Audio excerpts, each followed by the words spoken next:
The democratic Roman Republic is no more. After a relentless drive to seize absolute power, Julius Caesar is assassinated by aristocrats, hoping to maintain the Senate as the center of Rome's political authority. But the effort fails, and the age of emperors begins with the reign of Caesar Augustus. Now, in the 1st century BC, under the reign of the new Emperor Augustus, a new Roman Empire is on a mission of rapid expansion and sets its sights on the savage land beyond the Rhine. But the latest and greatest conquest collapses into a bloodbath. Germanic tribes spurn the imperial yoke and defy Roman authority, hobbling imperial ambitions, redrawing history, and jeopardizing the empire.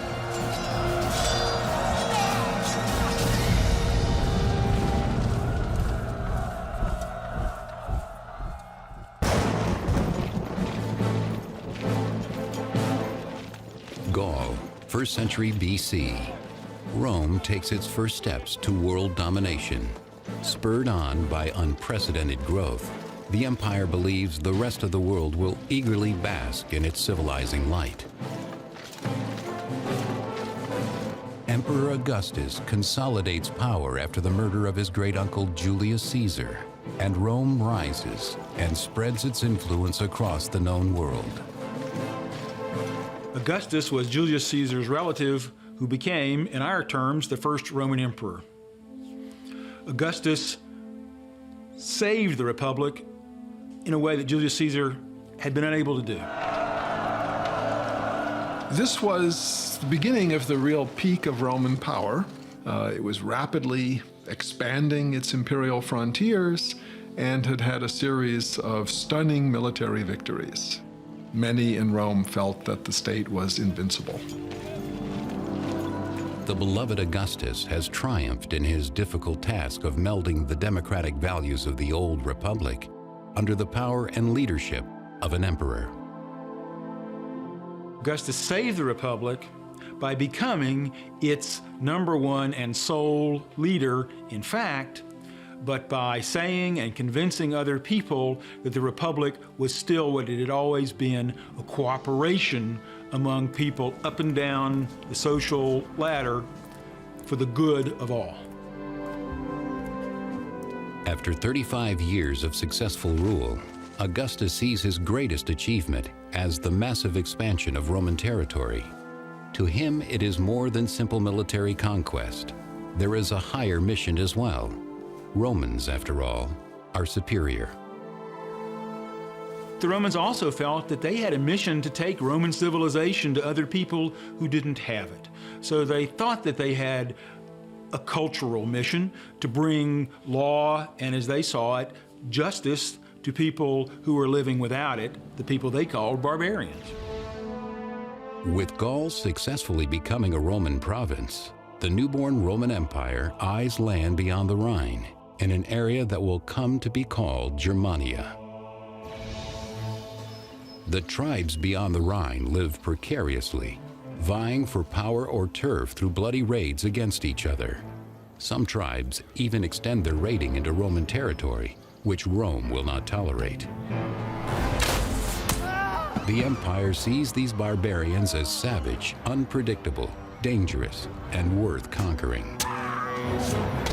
There has been much debate about what Rome was doing east of the Rhine. The big question is, was Rome trying to establish a new province between the Rhine and the Elbe, or was Rome simply conducting punitive raids to try to stop incursions that had been coming across the Rhine from the east? Most scholarly opinion now suggests that Rome was really trying to establish a new province. By 9 BC, Emperor Augustus sends General Tiberius on a campaign across the Rhine. The relationship between the Romans and Germans is very problematic. You have people who are willing to work with the Romans and people who hate the Romans. And what this goes back to at times, no doubt, is a jockeying for power among the German tribes within ancient Germany, Germania itself. Tiberius, a well-connected and effective soldier, is heir apparent to the imperial throne. In Germania, he courts a leader of the Cheruscian tribe, seeing a potential ally. The Romans became allies of some of these barbarian groups because those groups wanted Roman help against their fellow barbarian enemies. And the Romans wanted to expand their territorial control and also their, as they saw it, civilizing mission further north. The Cheruscian chieftain welcomes an alliance with Rome, though his people have no interest in Roman ways. They crave the empire's protection and prestige. They had a lot to gain from the relationship with Rome, particularly their ruling elite. Economically, there is access to Roman products. What's more important is that Roman products enable a person to show status. The young Germanic prince, happily playing Roman soldier, will learn to be a shrewd player of Roman politics. Raised in two worlds under the proud traditions of his people and the might and glory of the empire, he will become a Roman officer and a Germanic king. His name is Arminius.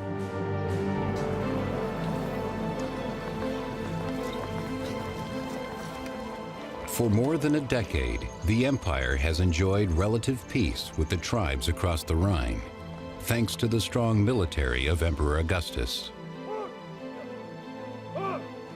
Augustus is a military dictator who is going to have to fight constantly in order to establish an empire that's actually going to be stable for a full 2 centuries. Arminius, the young Germanic prince now in his 20s, has become an auxiliary commander in the empire's service. These auxiliary troops recruited from Rome's provinces are a crucial supplement to the Roman army's 28 official legions. Augustus had to make sure that people understood that he was doing what traditional Roman leaders had always done: lead Rome to glorious and profitable conquest in war. In 6 AD, Roman General Tiberius travels from Germania to quell a violent revolt in the volatile Roman province of Pannonia, roughly modern Hungary and Austria. Tiberius directs all his forces in Germany against the insurgents, who are rejecting Rome's taxation and intrusion into their way of life. When the Romans tried to push Romanization of the barbarians, to make them live more like Romans at a pace faster than the barbarians wanted to go, then the barbarians said, "We won't go there." The revolt against Rome will last 3 grueling years, stretching the Roman army thin. Emperor Augustus sends in auxiliary troops. Arminius fights in this campaign, mastering the techniques of Roman warfare and distinguishing himself to his Roman superiors. First century Roman historian Velleius Paterculus. Brave in action and sharp in mind, Arminius had an intelligence quite beyond the ordinary barbarian, and he showed in his manner and in his eyes the fire of the mind within. Arminius is also sharp enough to see how brutally Rome can treat its provinces, crushing their autonomy. I think he might have seen many of the native Pannonians in very much the same position as his peoples back in northern Germany. And he may well have seen a reflection of his own community in some of those places in Pannonia.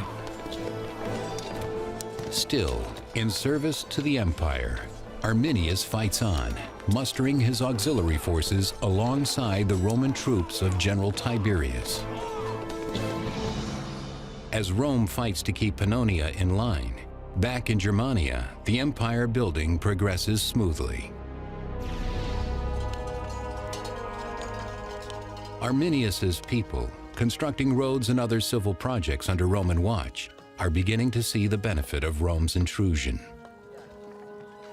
For the barbarians, especially those against the Rhine, who really weren't living in a Roman world, they could still see the attractions of what we call Romanization. Developing a life more based on trade and commerce, building larger communities as opposed to very small separate communities the way they had traditionally lived. 3rd century historian Cassius Dio. The barbarians were adapting themselves to Roman ways, were becoming accustomed to holding markets, and were meeting peaceably. They were becoming different without knowing it. In 7 AD, Emperor Augustus appoints his close friend Quintilius Varus to govern the land east of the Rhine. Varus is a relatively capable commander in a pinch, but there's also an intimation that we get from our sources that he's not the best character in the world.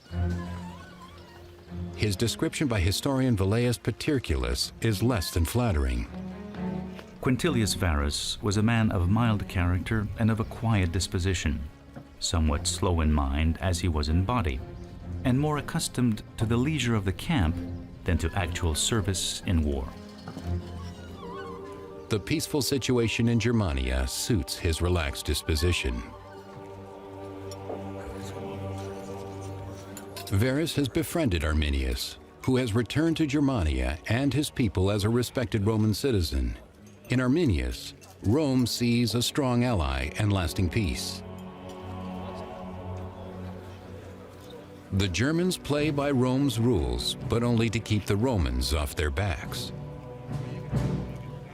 The Germans weren't happy about being forced to go to Roman courts and let a Roman decide their disputes, for which they had long-standing, homegrown ways of solving their problems with.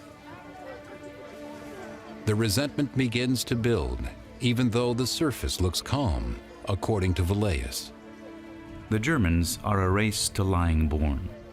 By trumping up a series of fictitious lawsuits, provoking one another in disputes, and settling quarrels by law rather than arms, they appear to express their gratitude to Roman justice, while pretending their own barbaric nature was being softened. Varus had experience governing people who'd been used to being governed. Nothing could be farther from the experience and the expectations of the Germanic peoples. The intrusion, according to historian Cassius Dio, pushes Arminius and the other tribal leaders to action. Besides issuing orders to them as if they were actually slaves of the Romans, Varus extracted money as he would from subject nations. To this, they were in no mood to submit, for the leaders longed for their former power, and the masses preferred their former ways. So when the Germanic peoples along the Rhine decided they'd had enough of Varus and his haughty administration, his imposition of Roman ways, especially in court, they decided to fool Varus, to get rid of him. And no one is in a better position to do that than Arminius.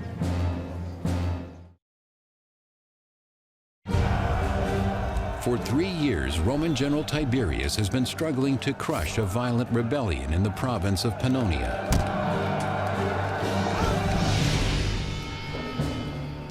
At last, in 9 AD, he is seeing his efforts rewarded. As the insurgents are defeated or surrender, victory is within his grasp.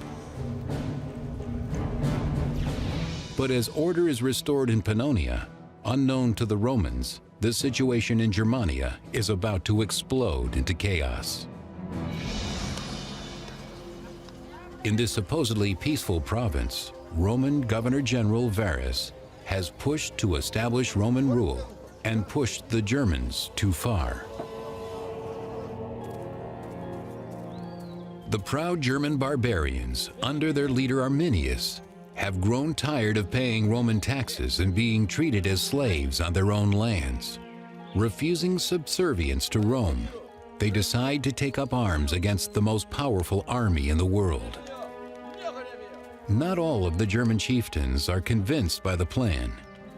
One, a man named Segestes, fears the risks are too great, but Arminius sways the others. For a man like Arminius, at this point in his career, and he is acknowledged as the dominant person among his people, this is a great honor for him.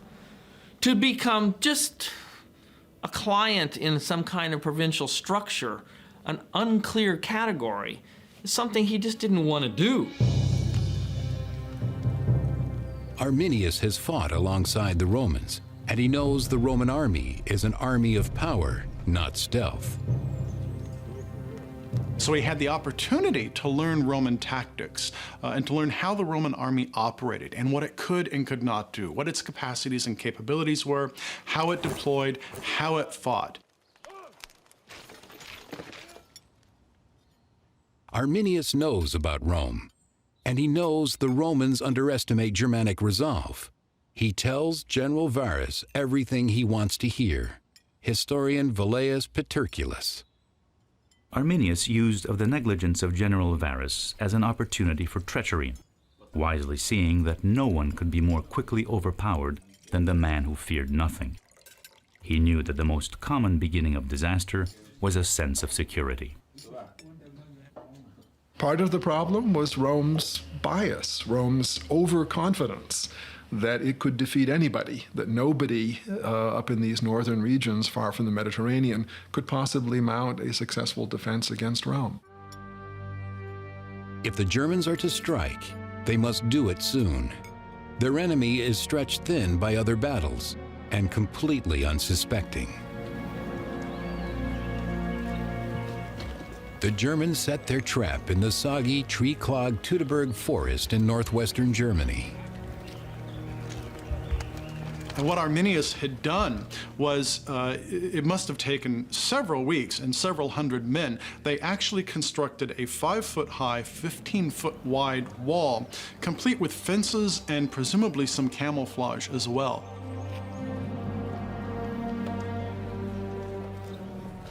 For Roman General Varus, it's business as usual.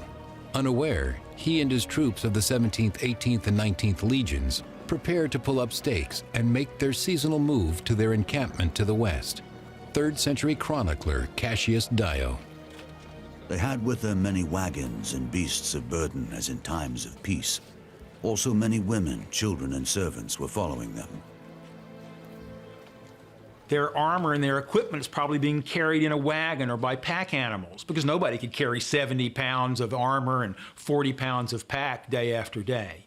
They're chatting with their common-law wives, or arranging for somebody to come and polish their armor that night, or thinking about the evening they're going to have drinking with the prostitutes. The last thing on their mind is immediately forming up into battle formation. In the midst of his preparations, Varus receives a visitor. His old friend Arminius, now in service to Rome, has just returned with news of a tribal conflict to the west. Arminius tells Varus his presence there is needed to restore order. The supposed uprising is in an unfamiliar territory called Calcrisa, but it's only a short detour from the Roman fort at Haltern, Varus's intended destination.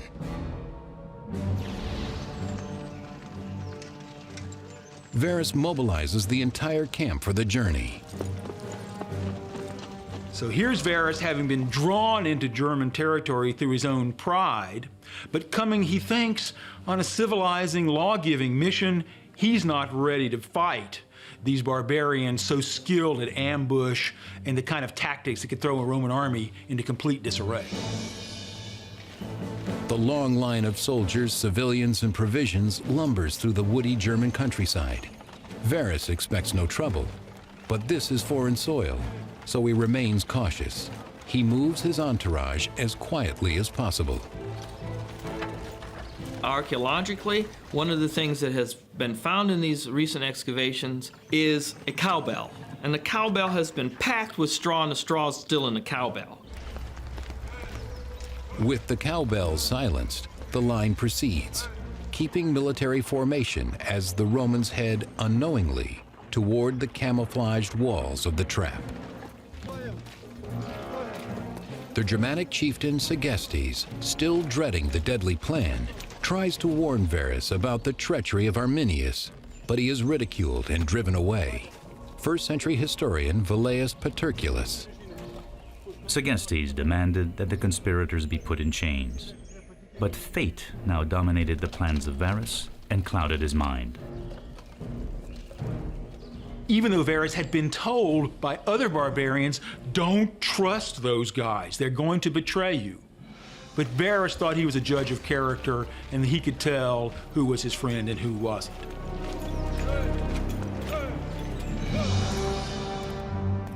While Varus leads his legions into the trap, General Tiberius returns to Rome from his hard-won success in Pannonia. For Emperor Augustus, the victory of Tiberius proves the supreme might and power of his empire, an empire believed to be invulnerable.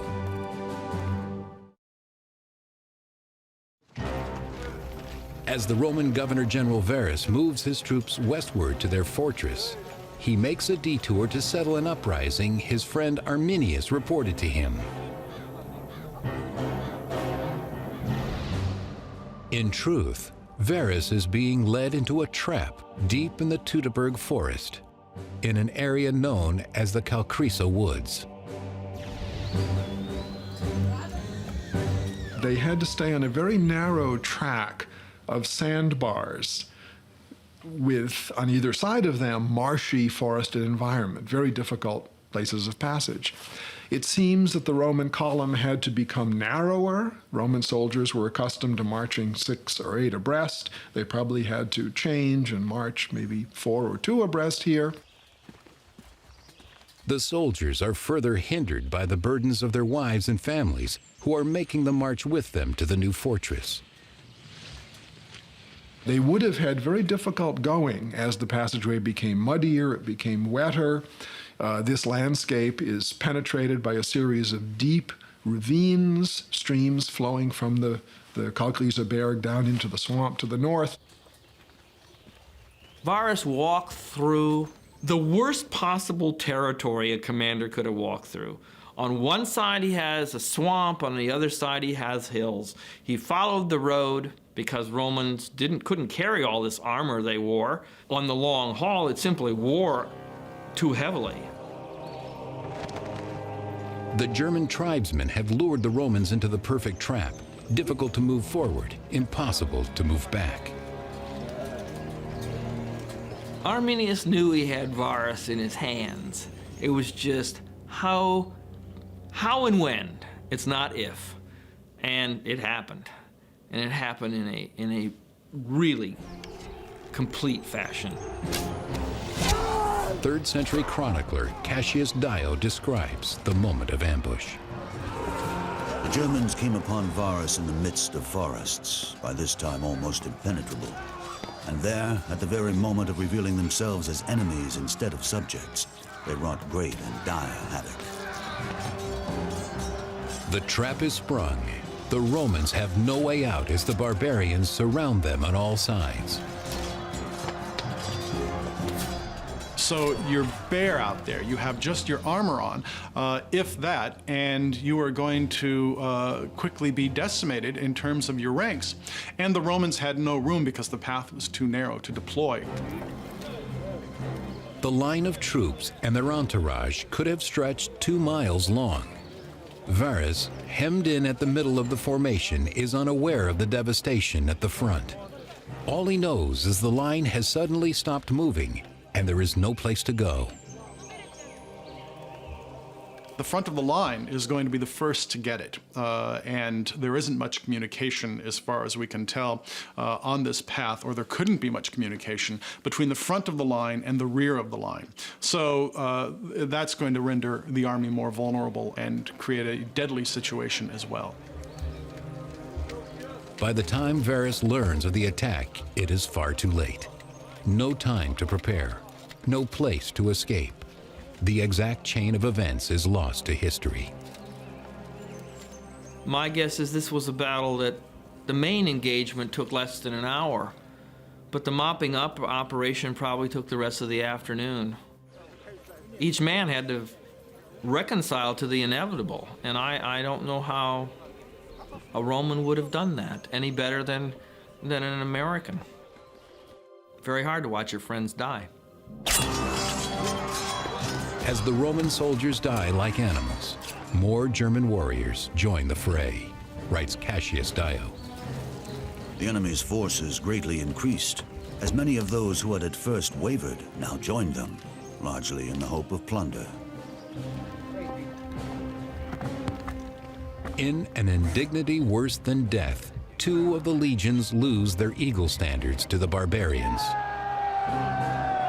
The eagle was seen as a religious symbol by the soldiers.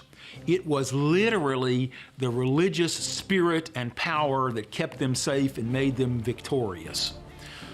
To have the eagle fall in battle or to be taken by the enemy was literally like having your spirit ripped out. And without your spirit, you were going to be defeated. But worst of all was the disgrace, the loss of honor. To have the symbol of your fighting spirit literally taken by the enemy was the ultimate in dishonor and disgrace. Under Varus's watch, the standards and the battle are lost in the Calcrisa woods. The dishonored general knows what he has to do. Varus had been fooled so badly by the barbarians, he knew he was responsible for this defeat because he had marched a Roman army in and not prepared it. So Rome was going to blame Varus for this defeat. Varus blamed Varus, and for him, the only way out was suicide, even though this was a disgraceful suicide. The Germans under Arminius's leadership have recaptured their land and in the process defeated the mightiest army in the world. Now it's time to torment their captives. 2nd century Latin writer Florus recounts the horror.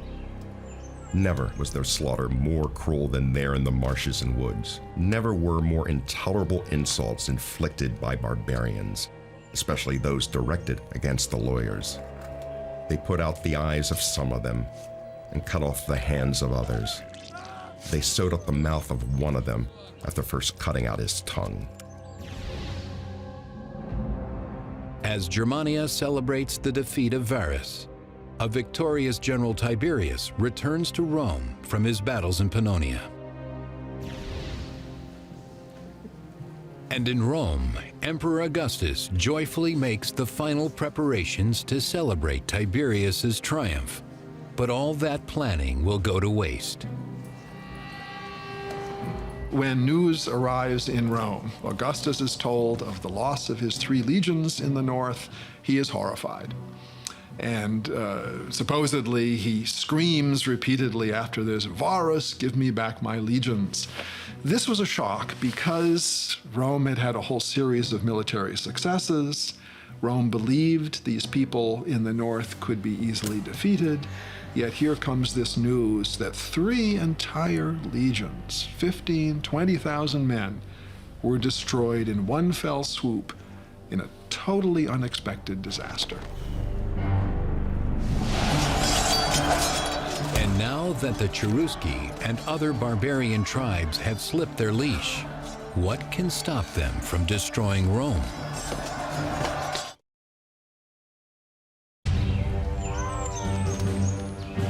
As Varus's Roman legions are destroyed in the north, General Tiberius returns to Rome to celebrate his victory in Pannonia. But instead, he finds Emperor Augustus shattered at the news of the terrible loss in the north. Barbarians across the Rhine have massacred 3 entire Roman legions under Governor General Varus. Varus's disaster meant to Augustus that Augustus's plan to push the northern frontier of the Roman Empire further had failed, and that they were always going to have to deal with these ferocious peoples on their frontiers who at any time might want to come into the Roman Empire either to live or to raid. The blow to Rome is a severe one, and it cannot go unanswered. Arminius had struck a significant blow to Roman morale and Roman pride and Roman honor, and that had to be avenged. Losing 15,000 to 18,000 men from a strike force of legionnaires of 150,000, it's similar, I think, to the United States Army today losing 60,000 men. We have about 600,000 men under arms. If we lost 1/10 of them, we lost 60,000 men in one day. I think it'd make the evening news. To restore Rome, General Tiberius mobilizes his exhausted troops. Tiberius is sent along with 8 legions and auxiliary armies to reinforce the Rhine frontier and Gaul. Fortunately, Rome appears safe for now. The Germans show no sign of hostility at the borders. But the Romans have learned how crafty the Germans can be, and so they stay vigilant, even at home. Guards are stationed throughout the city. And it was a severe blow to Rome as a city, as a society, to know that these peoples of the north, whom it had regarded through the writings of Caesar and Tacitus and others as being far inferior to Rome militarily, were able to deal this devastating blow. Mighty Rome, the apex of Western civilization, suddenly feels vulnerable. Every foreign citizen or visitor is now suspect, a potential terrorist. Augustus, fearing a sympathetic uprising among the Germans in Rome, expels them. While all of Rome quakes with fear, the Germans beyond the Rhine are jubilant. Arminius celebrates his victory over Rome by taking a bride, Thusnelda. She is the daughter of rival chieftain Segestes, who had tried to warn Varus of Arminius's treachery. Very much against her father's wishes, she allowed herself to be kidnapped by Arminius because German women were strong. They would kill their men if they were retreating from battle. They saw themselves as worthwhile. They wanted to be allied with the best possible man. Thusnelda, that was Arminius' wife's name, saw Arminius as the very best man among the Germans, and she wanted nothing less for herself. The victory against the Roman legions has earned Arminius tremendous clout. Now, as king of the Cheruscian people, he forms a coalition of tribal leaders. Arminius thought that this spectacular defeat would give him the purchase, the fame, to be what the Germans had never had, a king over everyone.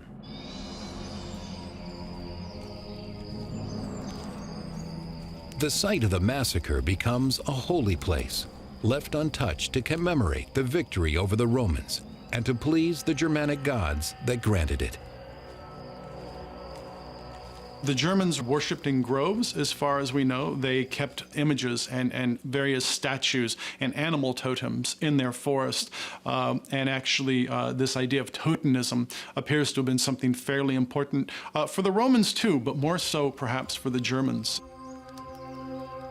And so, as Rome staggers, the Germans revel in their barbaric success, keeping the Roman weapons as a sacred reward. Things like swords and spearheads and shields took a lot of time and a lot of material to make.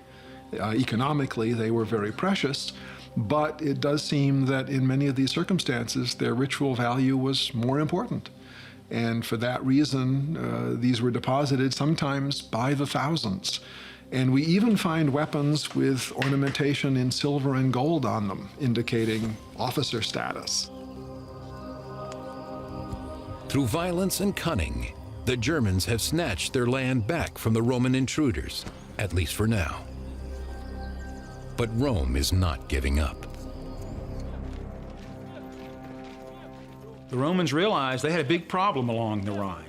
And after they were able to regroup, which meant finding more soldiers, trying to build new alliances with the barbarians, they began, after some time, to send expeditions across the Rhine, both to try to pacify the area, but also to regain their lost honor, because the defeat of Varus had been so disgraceful.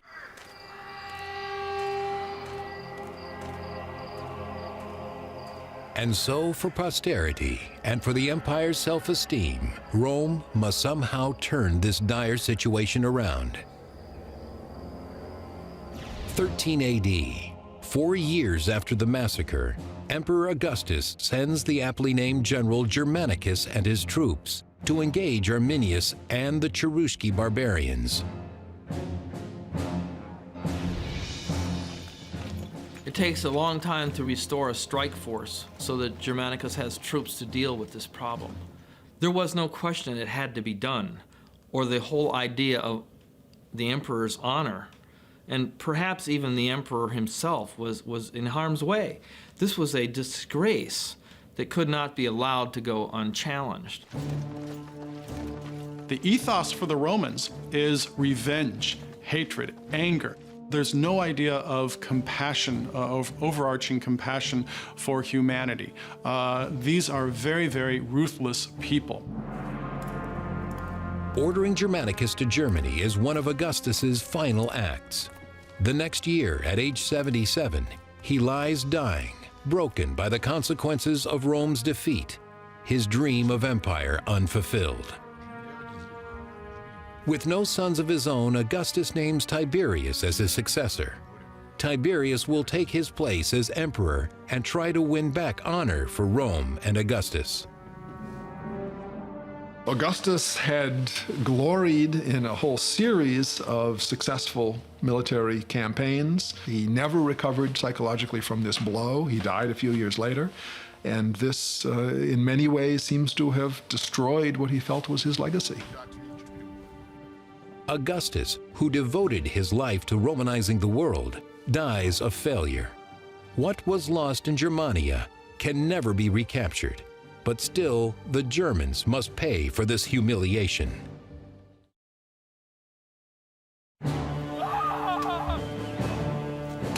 A bloody and humiliating defeat beyond the Rhine has brought glory to the Germanic chieftain Arminius and his barbarians, and has undermined Roman confidence. But Rome is not finished yet. Roman general Germanicus marches to Germania in a mission of vengeance, attacking any tribe sympathetic to Arminius. In defiance, these tribes burn their own villages to deprive the Romans of anything useful. These northern barbarians, at least across the Rhine, didn't have big cities to plunder. They had increasingly growing settlements, but they could just fade away and come to fight another day and leave you having spent a lot of money on a campaign that didn't return anything to you. So war was becoming a negative cash flow instead of a positive cash flow. First century historian Tacitus. Germanicus dispatched one of his generals to rout the Bructeri tribe as they were burning their possessions, and amid the carnage and plunder found the eagle of the 19th Legion, which had been lost with Varus. The troops were then marched to the furthest frontier of Bructeri, ravaging all the country in between.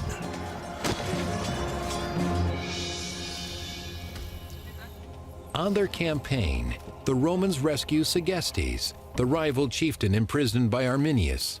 But the humiliation doesn't stop there. Most devastating, the Romans seize Segestes' daughter, Thusnelda, now pregnant with Arminius' child. She was captured by the Romans and taken to the capital as proof of how successful the Romans had been at defeating Arminius and making his life miserable, even though he had been the one who had destroyed Varus and his 3 legions. In 15 AD, 6 years after the ambush, the Roman army comes to the Calcrisa Woods massacre site, now a sacred Germanic monument to their victory. They found the actual site of Varus's defeat, at least the ultimate moment, because there were still broken weapons scattered around, there were skulls nailed to the trees.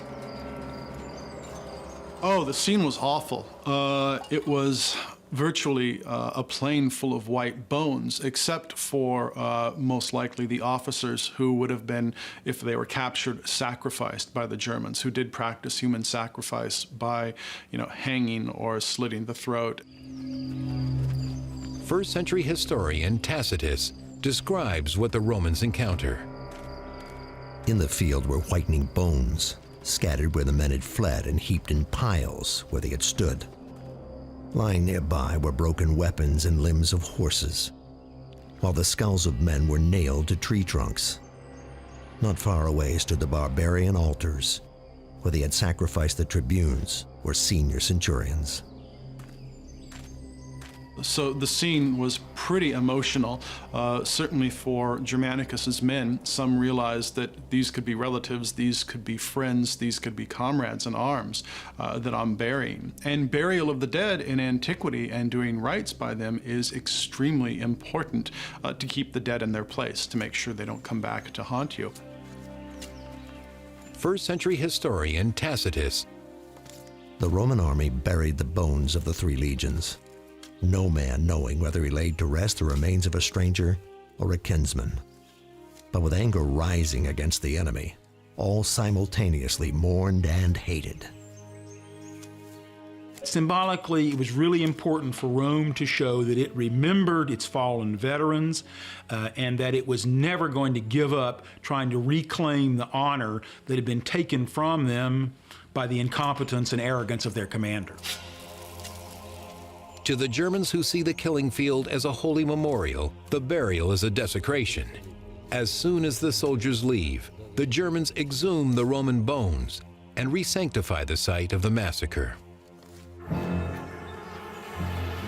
Arminius, believing he had soundly defeated Rome 6 years ago, is livid that the Romans have come back and confounded by the sudden turn of events.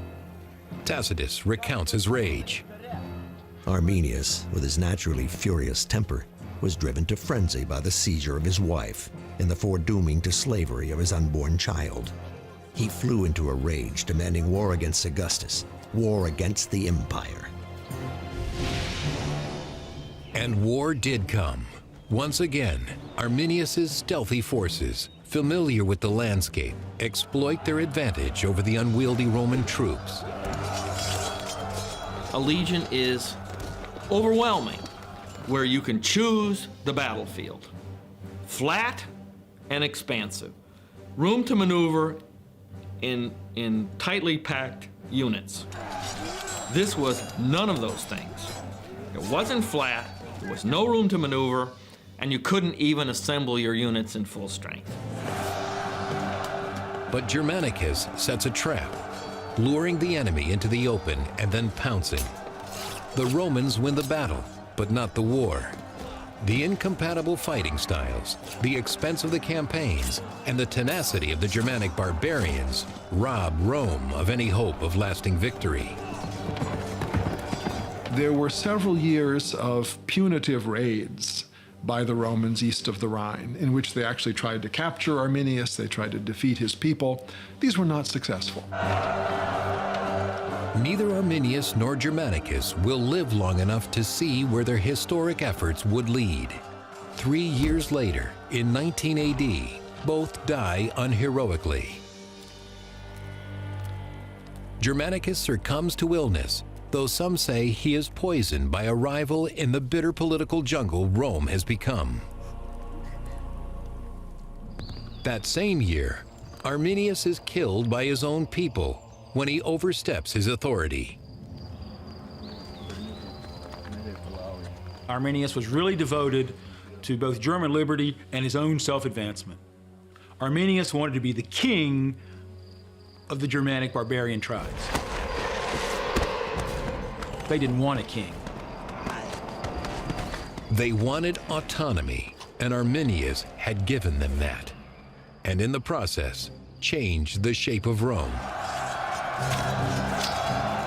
We could think of this battle as being the battle that truly stopped Roman expansion at that point. Had the battle not happened, who knows how far eastward Rome might have conquered, through all of Germany, into Poland, possibly even eastward into Russia. We just don't know.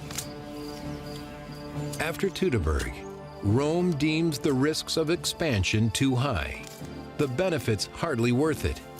But soon enough, the lure of foreign conquest becomes too seductive to ignore.